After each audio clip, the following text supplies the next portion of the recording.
if you come down with symptoms, as we talked about, then you should do what at home? Isolate, separate those people out at home, be cautious that way? Is that the best way to prevent spread? We published in our first guidance paper in American Journal of Medicine in August 2020, and then follow up in Reviews in Cardiovascular Medicine in December of 2020, an approach. So if a child were to get sick and they had fever, nasal congestion, get them out of school, get them home, and get the windows open, because we air out the house, we reduce that viral load. It's very important that if we can get an early test, that's wonderful. The test I prefer is actually the rapid antigen test. It's offered, the name of it is called Sophia test.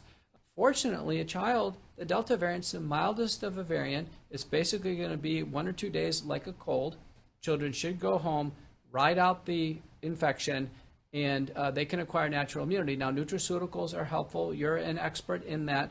We do recommend some helpful products, zinc, vitamin C, vitamin D. There's a polyphenol supplement called quercetin that's helpful. Now, some children, if they have severe symptoms, now children may have asthma.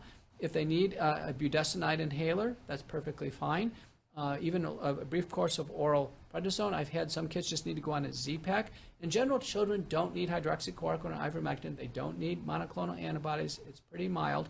An important drug temporarily to be used in children, we typically don't do this, is actually aspirin. So we use aspirin just like we would in the setting of acute rheumatic fever for a few days in child-adjusted doses.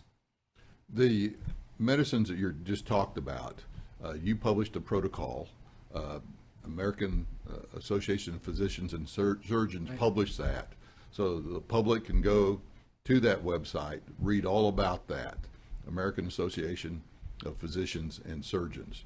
Sure. So aapsonline.org. Another affiliated organization is called Truth for Health Foundation. Very, very useful resource. Has the home treatment guide, updated list of treating doctors across the United States. And I think all the listeners ought to push their doctors to start treating COVID-19. Far too many doctors are still fearful. They're on the sidelines, and they're not getting on the phone and helping their patients through COVID-19. We hear about children being hospitalized, and I can tell you the only time children are hospitalized is when they present with severe symptoms and they don't get any treatment.